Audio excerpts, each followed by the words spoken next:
Good evening and welcome to the Post Cafe, the art of conversation. It is where artists come alive. The spoken word brings forth the inner creations of hidden treasures, expressing tones of lyrics felt within the soul, a vibration that brings stories untold. This platform represents artists of all backgrounds through various forms of expression, including writers, singers, spoken word, and artistic expressions in painting, literature, poetry, and a journey through life. Mystery seeks to bring new ideas and opportunities to all minds at all levels. Wherefore my time leaving tomorrow on the wings of yesterday, where birds fly higher than the mystery of dreams never knew. Why do mellow sounds ring silently without ever leaving memories of my lonely blues? Walk by the calls of nature, sing in harmony, pray for the love of the skies, and dance with the stars like a feminine ballerina, gazing across the stage in her soft-toed ballerina shoes. Welcome to the Artists of Poetry Cafe show, Poetically Speaking, hosted by Terry Benjamin and Ron C. McCrae. As delighted as we are, we can't wait to embark on a new wave of presenting this platform to our audience. So, sit back and enjoy. Don't forget to subscribe and hit the like button. Now, let's get started. Let's get started. This is the Poetically Speaking show with yours truly, Terry Benjamin and Ron C. McCrae. And, of course, you. Again, today we're going to have some discussions about what we should be doing at this particular time. As a matter of fact, today's agenda is Poetry Matters. And why does it matter? We're going to discuss that. We're going to interrogate that. The quote of the day is, "It's not easy to free yourself from fear. It's not easy to trust someone and to love someone."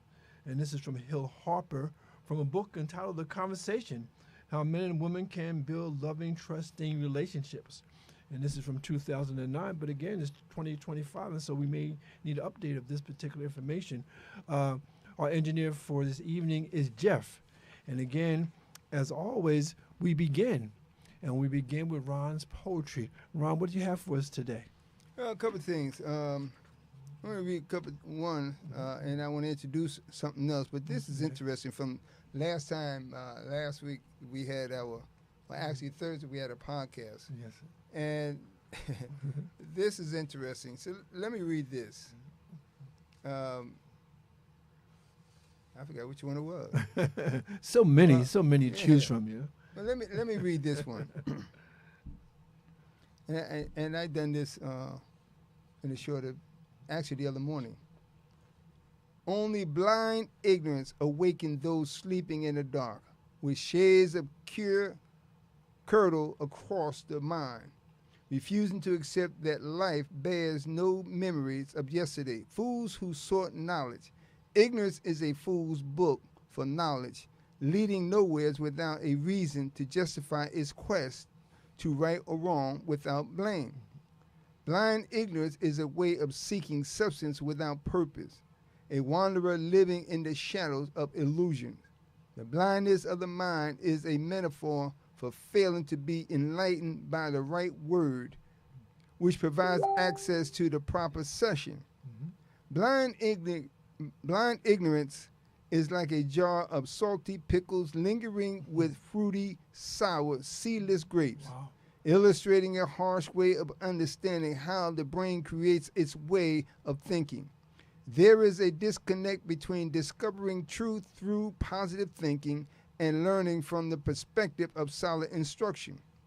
Blind ignorance becomes a person's way of seeking the truth with no solid ground to stand on. Mm-hmm. Only the quicksand of belief sinking every time they open up with no clear purpose for examining the confusing language in their thinking. A reckless way to go through life, hidden behind the doors of darkness, and no one wants to let you in because of the blazing inferno of burnt brain cells, with no reason for the actions why. Almost everything that short circuits can be repaired if you seek to use the right tools for collaborations in a mature dialogue. Mm-hmm. Just as you see things and listen for sound advice before rushing over the cliff without support for any emergency landing. A foggy brain is one filled with an unknown substance, a bacterium of nothing, a syndrome with no known root causes except to believe in the truth. What's your excuse? What's your excuse?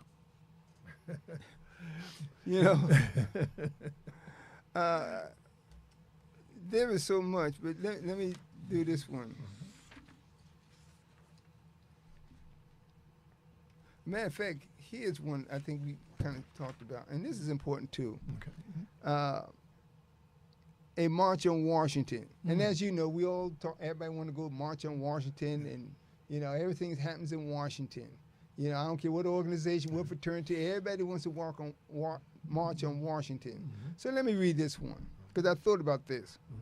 Marching through Washington along a street called Freedom, a road leading towards liberty. Freedom, the blooming cry that echoed across the landscape with a voice as loud as a roaring deep. The ocean water washes away the souls of those who fought for liberty and justice, stories that remain untold. The street where everyone gathers to unleash their anger at the White House, soldiers standing in the shadows of weeping, black folks shouting. Thank God trouble don't last always, while bleeding in their hearts for the master. Listen before closing the door on justice's face and saying, go home. I gave you a check. Ain't got nothing to do with you if you don't have a bank account. Now, if you recall, this is when Martin Luther King went back and said, you know, we got a blank check. That's right. Insufficient funds. Insufficient funds.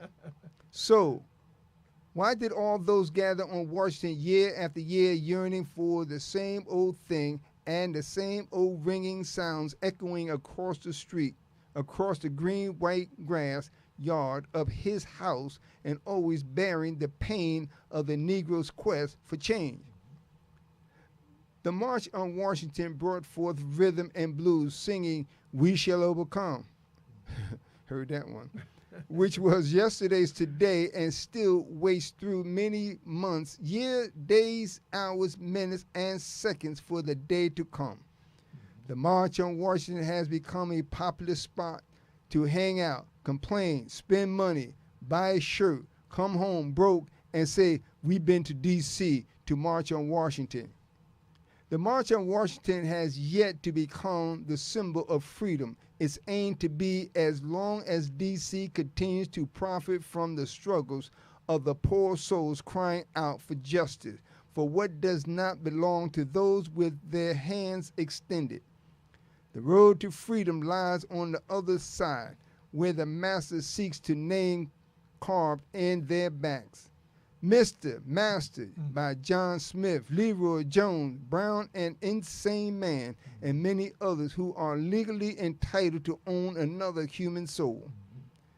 The inward sign was in their souls, buried deep, urging them to look to the Lord for Judgment Day. On the streets of D.C., during a march on Washington, the sign pointing towards the road of freedom was torn down, as many still scramble to find that sign buried in their hearts and soul. If only they would look deep inside, they will find the door to freedom, just our ancestors lost their lives for.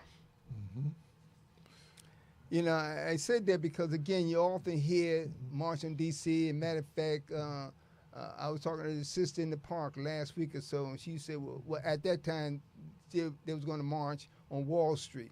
But as a whole, it's always a march on D.C. I now still trying to figure out what is the purpose of marching on D.C. Now, you're going to the master's house to ask him for what, to complain about what, and yet he's still doing to you what you allow him to do, but you won't come together to do for yourself like our ancestors did in the midst of atrocity, tumultuous times that you can't begin to imagine, and yet you sit around complaining about nothing. We shall overcome. Or you talking about reparation and whatnot. You're not getting any reparation until you come together to show the man that we come together because our ancestors did. We owned property, we had business, we had everything under the sun, even struggling with education that we were not allowed to read, sing, write, whatever the case may be. Right. But the bottom line, we came together. Yeah, it's beautiful. Again, like you talk about the March on Washington, also was the March on Wall Street. But again, all these marches, I guess you have to ask yourself, are they still relevant? Do they still push the needle? And so again, the good thing is that we're out there protesting, because again, this is a situation that demands resistance. And maybe your thing might not be marching, but we have to resist what's going on. And so we do that through our poetry. So again, poetry matters. Well, poetry matters because it gives us another way to challenge this system that we find ourselves in. So if you're not resisting what's going on, then obviously you're accepting. And if you're accepting of this and everybody's getting hurt, I don't know what you're doing. Is it okay to go through the things that we're going through? Because it doesn't sit well with me. It doesn't sit well with people who really are looking for justice. And so again, you want to give us some more poetry, because poetry does matter. And the more that we can get this poetry in our heads and our minds and our bodies, the better I think we'll be. There's one, and I didn't bring it with me, but just the title of this one was by Langston Hughes. No.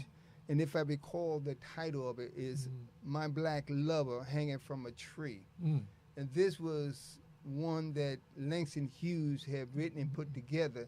And this was at the south of the border. And what I've learned, I'll be honest with you, south of the border is really Baltimore. So I'm in Jersey, and really it started with Baltimore on down. That's right. And so here, to give you a synopsis of the theme of this, with the fact that here's this girl, her lover was hanging from a tree, who was kidnapped and lynched. And he was skinned, like gnawing from the tree, the bark of a tree. You see, so his was the cry, my lover hanging from the tree. Now, I wish I had it in front of me, and I'll bring it next time to read the whole piece. But it's important to understand what was done then still exists today, just in a different manner. And I want to take you back for a second, because there was a book I introduced, and we all know, the William Lynch letter. I urge everyone to go back and delve deep into the language, the hidden language of that statement, those letters. For somebody said this would last you 300 to 1,000 years. Wow. That says a lot. This is only short of 300, maybe about short of 300, but it still exists. So you're right. We all are trying to come into poetry, but poetry is in every single element of life. You're breathing life, even in the pains and scars. People, singers, rappers are giving you poetry, writers giving you poetry, painting giving you poetry. You have to stop thinking about your poetry that's inside of you. Look inside yourself. It's not about being on a stage in the spotlight for somebody to throw you some coins and whatnot. It's about you telling your story, who you are. Give us what you have, because we give you what we have. I write in the moment. If something hit me, I write something, and I think about something. And when I wrote that about the March on Washington, because we always hear it, then I look at it from a different perspective. You're going to march on Washington to tell the man, to beg the man for something he ain't giving you, because he keep telling you to go home. He took the sign of freedom down, and you screaming trying to find in the world of freedom. Our ancestors didn't look for it. They made it in mind. They were determined, I'm going to be free. Are you going to be free? Yeah, because again, we all have a voice, okay? And a lot of times we can express that voice through our poetry, but also we can express it through books. And we have a segment of this particular program called Mind, Body, and Books, where we actually introduce some books from our own personal library. I have two books today, and one book is really a classic. Again, this goes way, way back. As a matter of fact, this book was actually produced in 1996. And it's called Faith in the Valley, Lessons for Women on the Journey to Peace. And this is from Iyanla Vanzant. She also wrote a book called Acts of Faith. And she also wrote a book called One Day My Soul Just Opened Up. And I like this book here because she gives us a lesson, and then she gives us an application. And so here we talk about poetry. A lot of poetry is dreams, dreams that we've had, and we've been able to capture these dreams and sort of write them down. And so this poem is actually from the Iyanla Vanzant book. Is entitled "I'm Scared to Death," and it goes, "Dreaming can be frightening. When you dream, all things are possible. I like to dream, but it can be frightening to imagine that you can have anything, everything that you want. It's mind-blowing to imagine that there is a place where all your needs are met, where all of your wishes can come true, that you can live the type of life you have dreamed of without struggle or effort.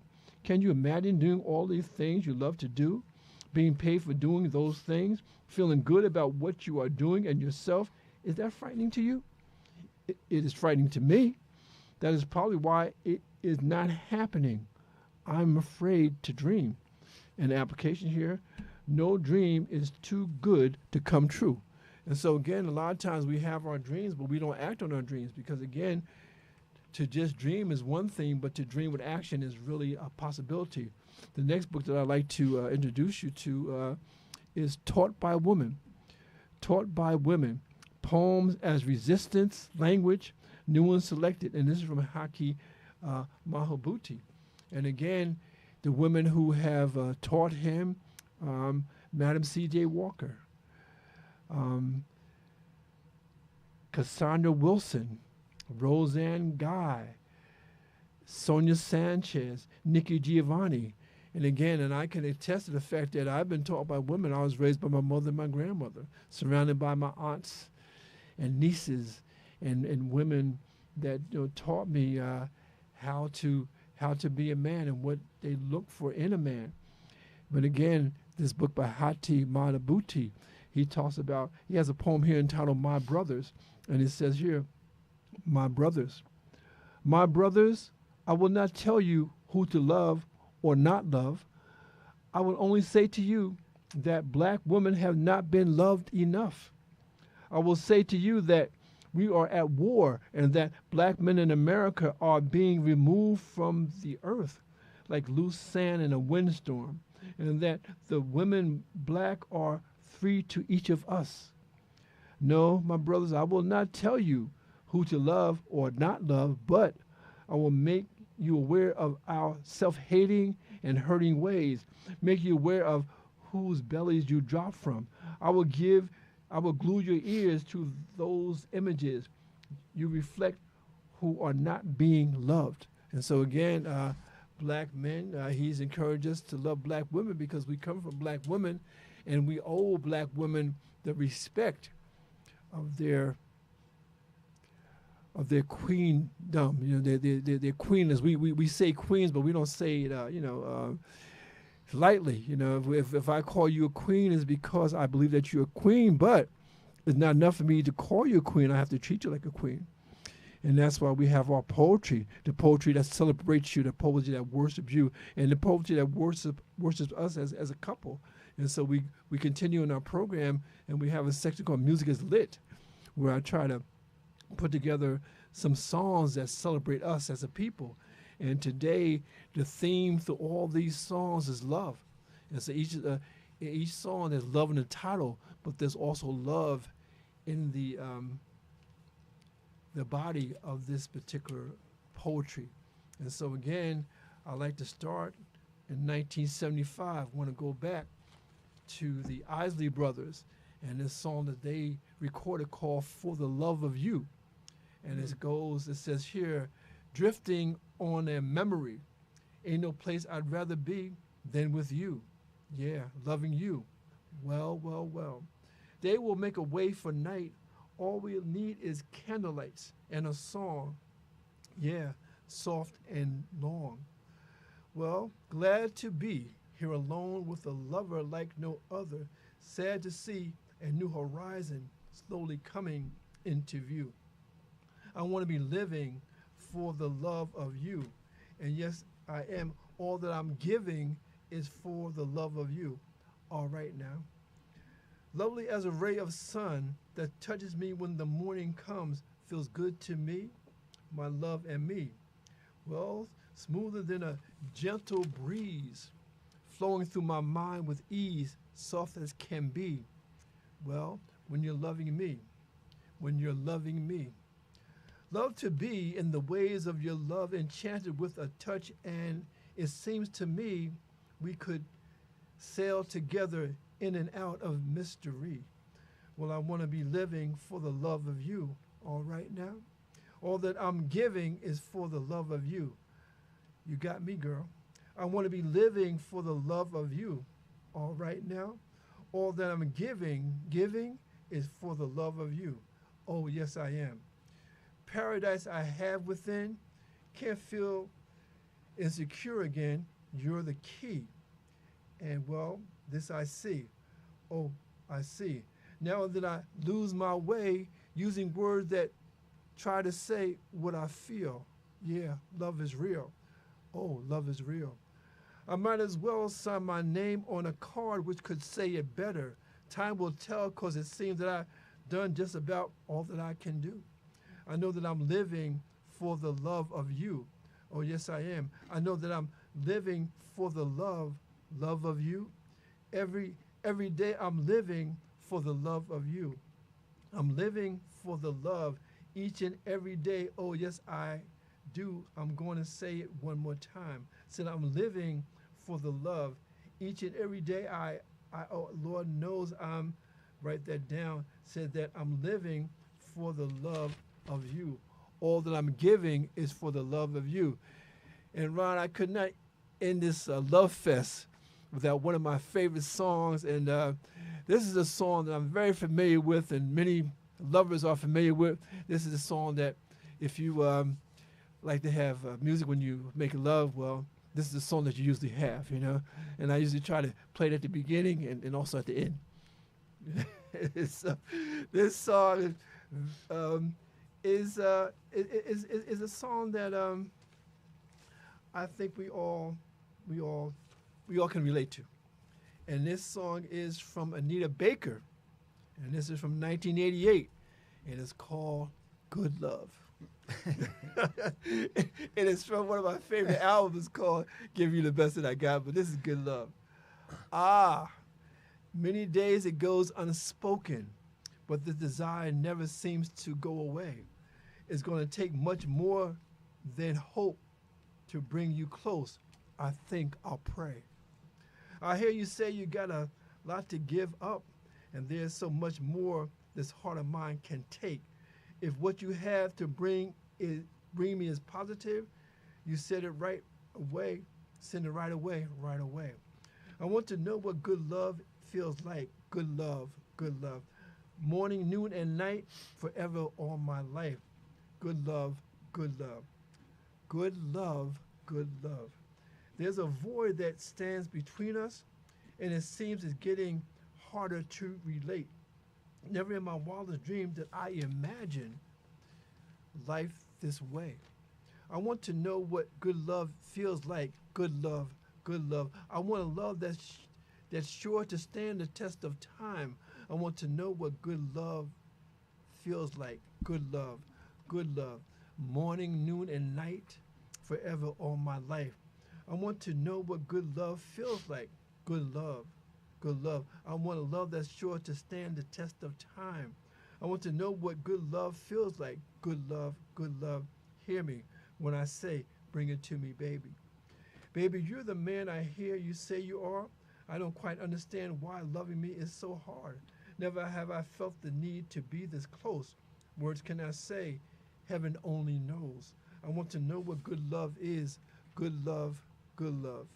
I want to know what good love feels like. Good love, good love. Morning, noon, and night, forever all my life. And so we close the show with another classic. This man, he recorded with the Delphonics. He was a member of the Delphonics for a little while, you know, and he only had one hit on his own, okay? He was a one-hit wonder, but I tell you, man, with this song, he never had to make another song because this song stands the test of time. And I tell you, you play this song tonight, you get a good love because it's an anthem, but it's real. It's been recorded by many different people, you know.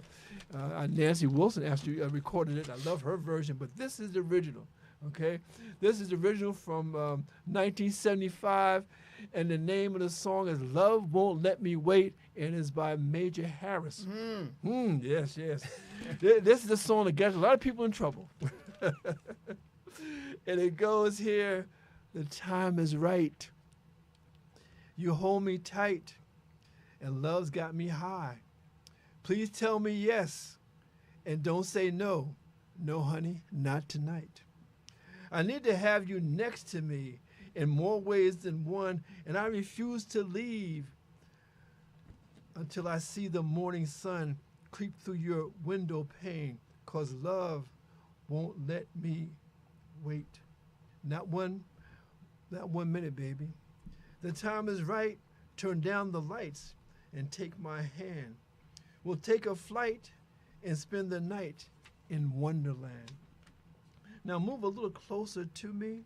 You owe it to yourself, and I will selfishly take a little for myself, and it's all because of you that love won't let me wait. No. Oh, listen, girl. I need your love so desperately, and only you can set me free. When I make love to you, we'll explode in ecstasy, and I won't take the blame that love won't let me wait. Oh no, love, don't let me wait. My temperature's rising because it's just so tantalizing. Oh, listen, girl, love won't let me wait. And Ron, I tell you, man, that's the song. if you wanna set a romantic mood, that's the song to play. Love Won't Let Me Wait. And it's so funny because I told you Nancy Wilson recorded it, but also Luther Vandross recorded it. He does a little shaky thing in his version. But again, Love Won't Let Me Wait from the one-hit wonder Major Harris. And it's so funny because he recorded other songs, but you don't even remember them. I mean, and that song was from an album. But again, I can't even remember the name of the album. But I can remember that song. So love won't let me wait. And we know why. So interesting because it really ties into friends, lovers, and soulmates. Yes, it does. No matter how you look at it. Always comes back to that. But you have to understand the passion of love. Yes. And soulmates as a term. I changed that soulmate, but anyway, but soulmate. But those who are looking for, those who are in connecting with, those who are in a relationship with one another, those who find passion in one another.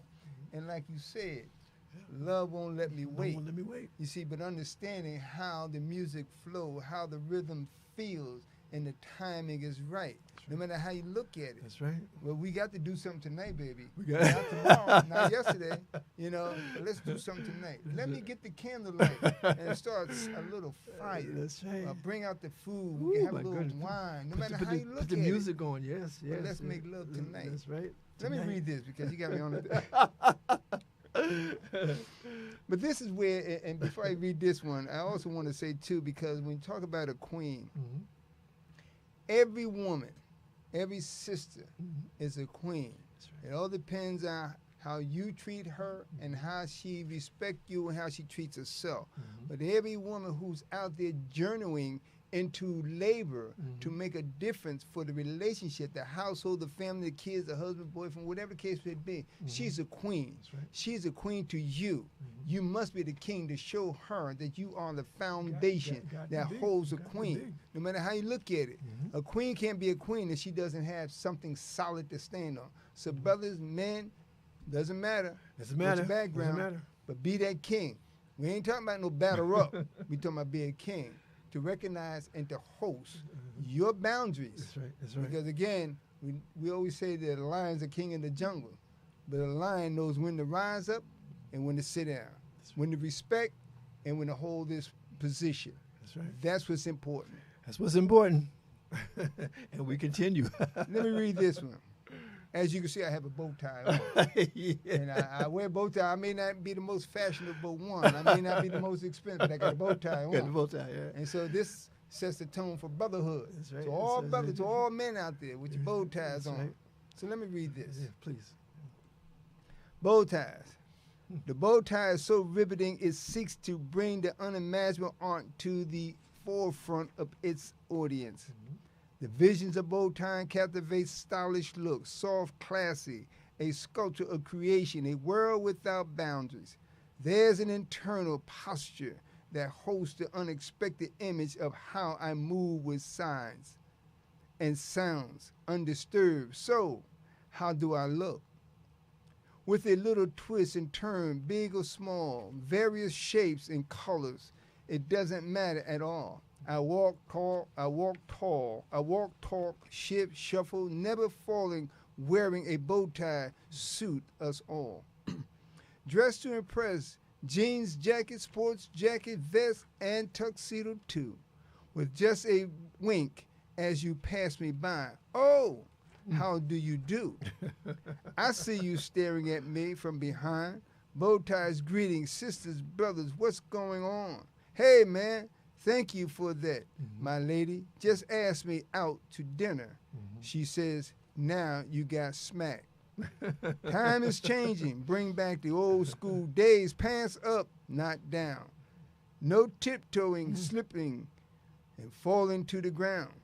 Watch the movement in my footstep, feeling like string gliding across a violin, soft and opulent with a smile, fashionable, sweet and tender, soulless as the heart and a baby's dream. Styles are unforgettable and memories are in the legacy of our ancestors, the ones who taught me how to be a man with ties, pins, and clips. Bow ties are where it's at. Like Ginger Rogers, Fred Astaire, and Gregory Hines with the rap tap tap. So, what do you think about Mr. Bow Tie? What do you think? Like that bow tie. I know that bow tie. It's so funny, we get into this program, and I told you before when I came up with the idea for this particular program, again, I wanted to call it poem and counterpoem because I thought that whatever one poet said, another poet could compliment it, And this program is so good because, when Ron goes to what he goes through, like I go through his repertoire, and I try to match that. So again, this is unrehearsed. Again, but it's relevant, because again, I like to go into his repertoire. And again, in his repertoire, this is a poem, and it's like a prologue to another poem. So I'm gonna read this poem, and then maybe he'll give us the first chapter. But this is the prologue to the first chapter, and so again, it's entitled "Hello, Lady, I Want to Kiss You." I want to kiss you. A thought of a touch embellishes my emotion. My toes tingle, my joints lock around you, refusing to let go. The soft, tender, and succulent flavor wash away all memories as to why I want to kiss you. Losing your thought is not a sin, but a reminder of why the beauty in your eyes gleam with such passion that only birds of the air sing with harmony that one cannot describe. The melody of how it is written. I watch the veins in your neck beat with an impulse, shivering with nervousness, shaking uncontrollable, and the silent words whisper, please hold me for just one moment, while my memories shoot across the galaxy, bursting in all directions, until the stars dance into the midnight morning hour. I felt something that was not written in the book of love, but an artist painted an image on my heart, never felt before. Boiling heat rises to a level never experienced. What have you done to me? Where did you come from, and why haven't I met you before? These words lay in the shadows of my secret.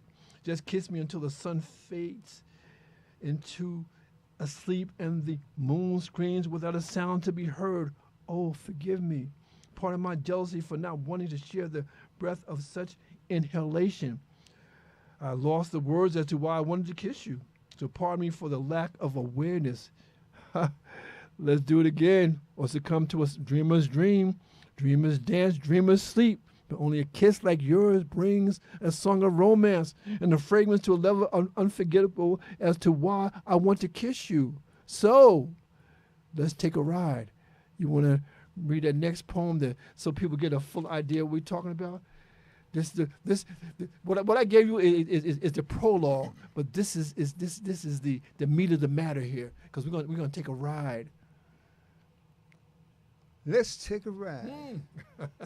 Smooth sailing along the parkway. The highway passes the water of the streams until we inhale the breath of life and subside in a quivering moment while staring at the sky. Let's take a ride to soothe our mind. Deep passion sipping on a tea leaf drink, whispering a conversation like birds of the air as the winds wraps around while consumed by the lack of our awareness. Freedom implies that we are far away in a land beyond our reach. Let's take a ride and evade the past for tomorrow's sounds of soft music easily listening as the fowls of the air soar high, joking and laughing about nothing, something across the countryside on a road that leads to nowhere. Where did I come from? It's not my business. To know where I'm going is my freedom. To know where I'm at is to choose how I feel. Feeling vulnerable in the space and time that consumes my emotion. Flirting with myself without the loneliness, emptiness, guilt, or isolation that bounds my choice to scream aloud. I feel good, so let's take a ride. I seesaw through the mountain shades, through the valleys around the bends, howling with joy.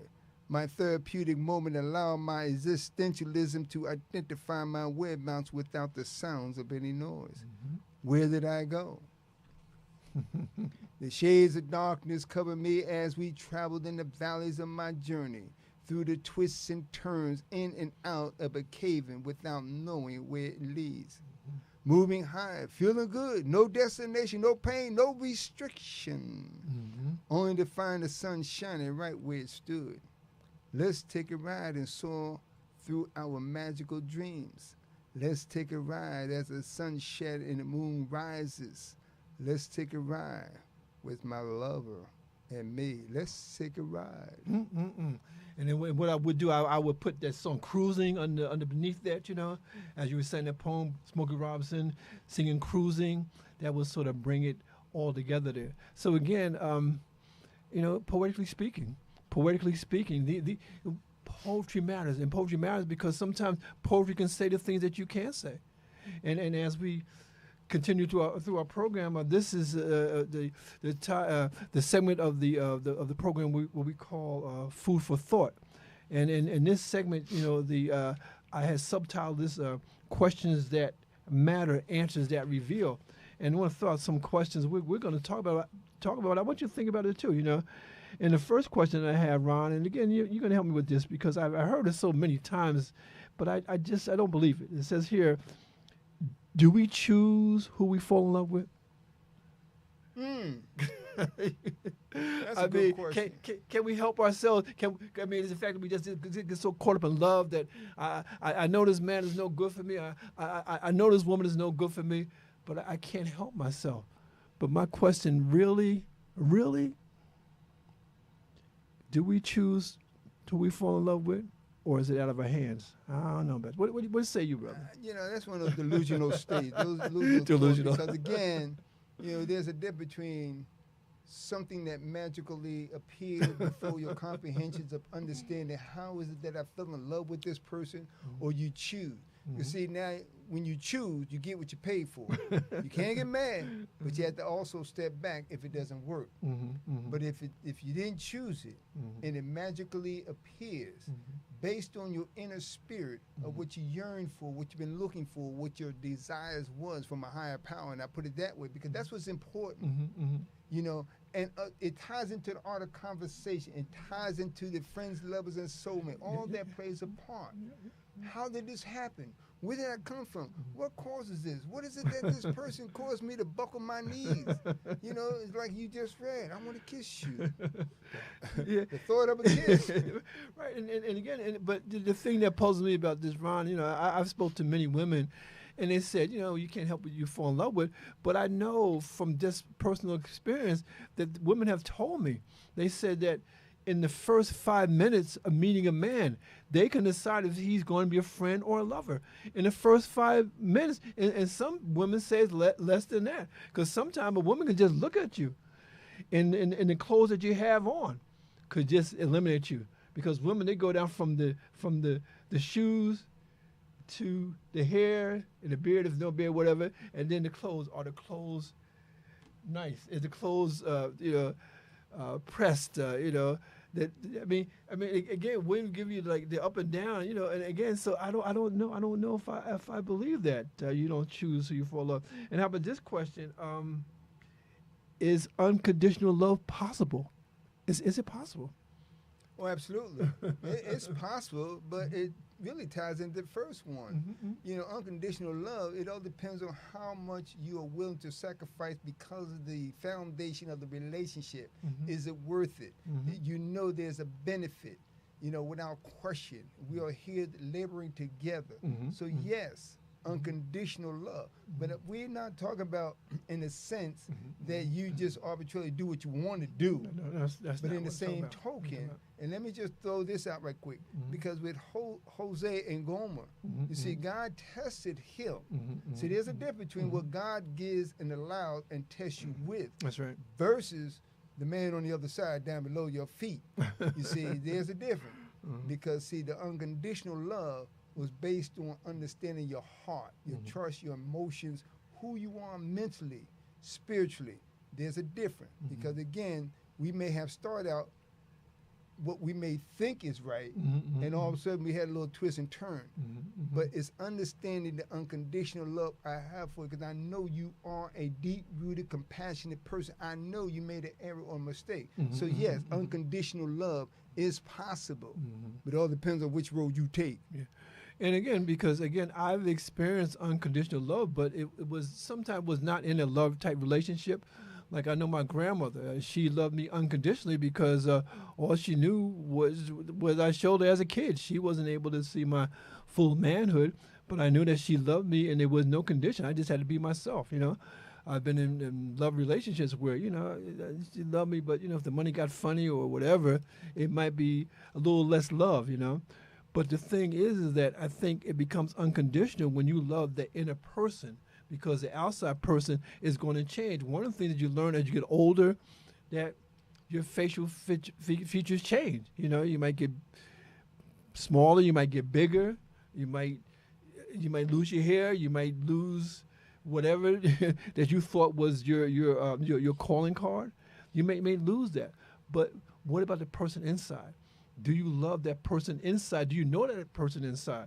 And a lot of times you have to know yourself to present that person inside to the other person, because sometimes, we do the dance that people want us to do. We present a picture that is appealing to other people, but is that really us? And so I'm saying to you, we have questions that we ask, but the answers will reveal what our character is. How about this one? How does love keep hope alive? How does love keep hope alive? How do you interpret that, brother? What does that mean? How does love keep hope alive? How do you keep hope alive really ties into the first two. Is it rooted? Does it have substance? Did you cultivate it? Are you cultivating it? Because again, in order for anything to keep and stay alive, you have to cultivate it. If it's constantly dying on you, then you have to really step back and say, wait a minute, what's wrong with this picture? Is it root? Is it the soil? Is it me, or is it him or her? You have to look at it. That's a area and a level that it takes time. It doesn't happen overnight, because again, every seed that grows may die, but you have to look at the root of the substance.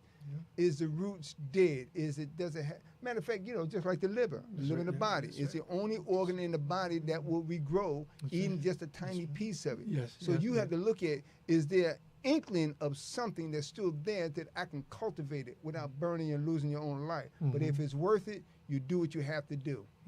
Yeah, because for me, poetically speaking, hope is that thing that really never dies, because you have hope. You have hope for a better life. You have hope for a better relationship. But again, that the hope is that yearning that all humans have. And reason that poetry matters is because it really feeds into our dreams, feeds into our fantasy, feeds into our hope. We hope for a better life for ourselves, for our family, for our loved ones. And so when I say how love keeps hope alive, well, love, if it's real love, is not transactional. You don't give love because you expect something back. The Bible says that really the essence of charity is to give to someone who can't pay you back. Okay, you're walking down the street, you see a bum in the street, and you say, can I buy you a sandwich? Can I buy you something to drink? And hopefully he says yes, and hopefully you can do that. But you don't expect anything back from him, but maybe a thank you. So again, do you give to those who cannot pay you back, or do you only give to those who can pay you back? Or is your love transactional, or is your love real? Okay, and the last question that I want to put out is that, how does love endure? And this is a very profound question, because again, we have so many divorces. They say that at one time 75% of the marriages were in the divorce. And Ron, I'm sorry to say that I think it's higher than that now.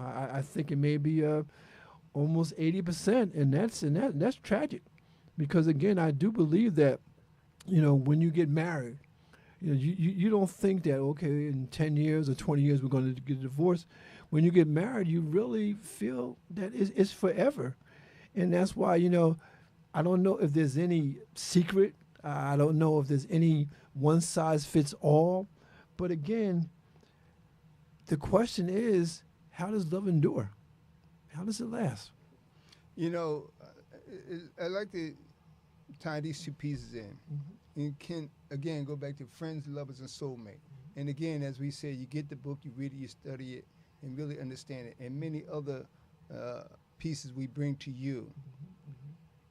It's extremely important, and I say that from the depths of my heart, that you have to understand that love is a journey. Are you willing to go on this journey? Are you willing to climb mountains? Are you willing to travel across the rivers and through the jungles, whatnot? I'm not talking about a harsh, but if it's worth it, it can endure, but it's a journey. If you know and you feel and you truly believe this is the love of your life, even as a child to the parents, or a grandchild to grandparents or grandparents, whatnot, the love I lost, okay? Wow. You have to understand the depths of who you are and the passionate feeling that you have for that. Is it worth it? Don't allow me to put a boat together to get ready to travel down the river. You talking about, no, we ain't got no life raft. No, are you willing to journey with me? Because I will do everything I can to make sure that you are safe and sound, and you will do everything you can to keep me comfortable and support the love that we both have for each other. Wow, yeah. Yes, it can endure, but there is no boundary, because honestly, God has said, as far as your eyes can see, even though he was talking about the land, but in the same token, you have to look at the vision, what he was saying to Abraham, as far as your eyes can see. He didn't hesitate to respond to the call. That's right. Sarah did not hesitate to follow the foundation of who she had in her life, which was Abraham, because she knew that he was following God. So if you have called, that you have sought, you have patience, you waited for the love of your life, and you feel and believe he or she is the love for you, then yes, it can endure a lifetime, forever. Because as you said earlier, the physical may change, but the passion of love in the heart will last forever. I don't care what you've been through, gone through. I don't care how you look. Baby, I love you, and I will be here until the end. Because when you leave, I'm coming behind you. If I leave, I know you're going to endure to be with me. We may leave together. And I know an older couple, personal friend of mine, and I say personal friend because he was an older gentleman. He was like shy of 103. But he'd been married to his wife who, when she passed, she was 100. Okay? But they were so passionately in love with each other. Even his daughter was telling me that they will hold hands while they at night when they're sleeping in bed. Whoa. How many of y'all hold hands at night? Y'all twisting, turning, kicking each other. But they held hands because they was so in love with each other. But it wasn't a lustful love. It was a natural flow of a spiritual love, a common love, a deep love that one cannot begin to explain. So I'm only sharing to you what I have seen and heard. That's right. I don't mean I was standing in the room while they was in bed wait a minute. But what I'm saying is that the stories that were told, I knew them personally. So yes, that's what's important. Well, and the song says, the love I lost was a sweet love. The love I lost was a complete love. I'll never, ever love that way again. and that's from Harold Melvin in the Blue Notes, The Love I Lost, with Teddy Pendergrass in the lead. Again, but it's songs like that. It's poetry like that that gives us hope that there is a love for you, for me, that's everlasting, but it doesn't come easy. Okay, you got to pay the cost, and sometimes the cost is really you taking the time to get to know yourself, to know yourself so well that you can tell another person what is the essence of you, what is the core of you, because you put that out there and you try to find the core of her or him, and then you can put these two cores together, and you can have a love that is enduring, that is everlasting. You can have the love that poetry speaks about, because poetry matters. Well, poetry matters because, again, if it's deep, it can touch the core of ourselves. And that's why, after all these years, I'm quoting songs from 1960, 70, 80, and 90, because it's in my spirit. And what I'm saying to you tonight is that poetry matters, because poetry can help us realize our deepest desires and our deepest fantasies, and hopefully maybe our deepest realities. And so, again, poetically speaking, we try to bring this to you because we want you to dream, but not just to dream, but to have your dreams come true.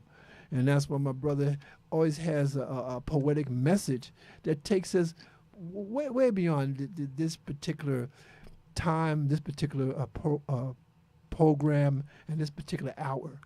And so what say you, Ron, about poetry mattering? Does it really matter? Yes.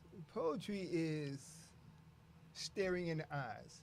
Poetry is what you feel on the inside, that showcase on the outside, that you haven't told the story, but you're cultivating a vision, a feeling, and that spears out in such a way that you could be at a carnival. You could be walking down the street. You could be in a restaurant. You could be in a store. And somebody might say, hello, how you doing, Bella? Hey, sis, what's going on? Hey, I'm fine. Just a smile. Just a smile. That's a start. Just a smile. And as you indicated earlier, whether a lot of women may know, if they see the attraction in a brother, or vice versa. That's right. I think more men see the attraction of the beauty of a woman on the outside that too many women can't really comprehend. I think they think that the brother is trying to hit on them rather than listen to the compliment and see the appreciation. That's right. That's right. You see, women look from the inside of the emotional love, the sensitivity, but the brother can't see on the inside unless you open up the door and showcase what's on the inside that matches what's on the outside. That's right. That's right. Like the song said, beauty's only skin deep. Yeah. If you want to be happy for the rest of your life.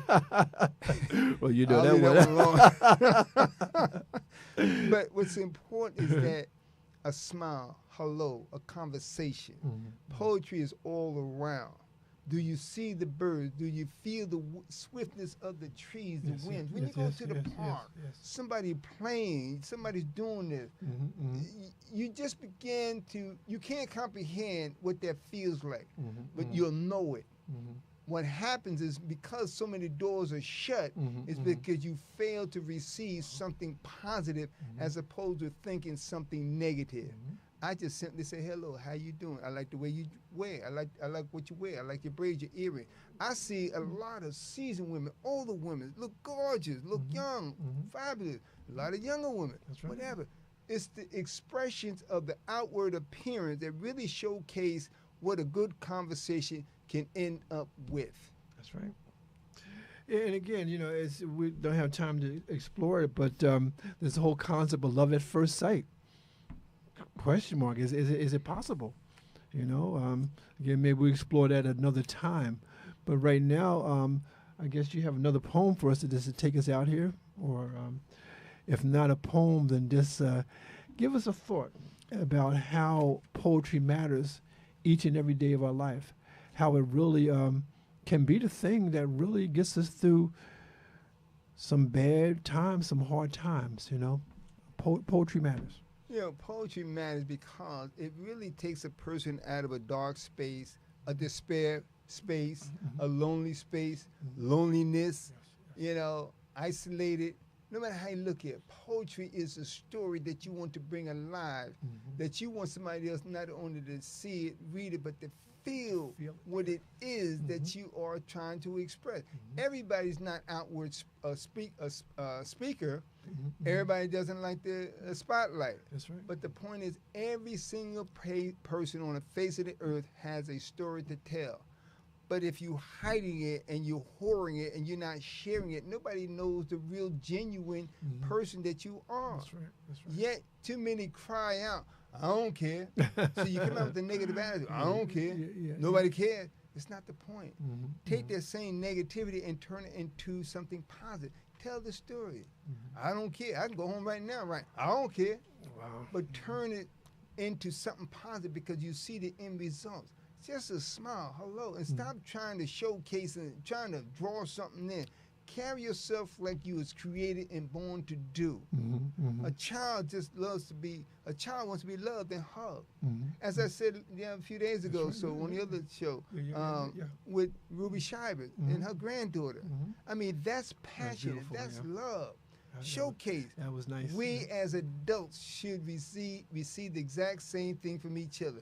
But to me, too many adults, a large percentage, is so trifling in their ways and mannerism and their attitude, we lose out. And then what happens, it's easy to go home and gossip and talk about, ain't no good person out here, no woman, this and that and the other. No. Ain't no good man in What did you do to showcase that you are that pearl, that diamond, that ruby, that gold piece, or that queen, whatever the case may be? I am somebody. Like Jesse Jackson said. So you have to say to yourself, I am somebody. I am a woman. I am a queen. Somebody. And I expect to be treated like a woman and a queen. That's right.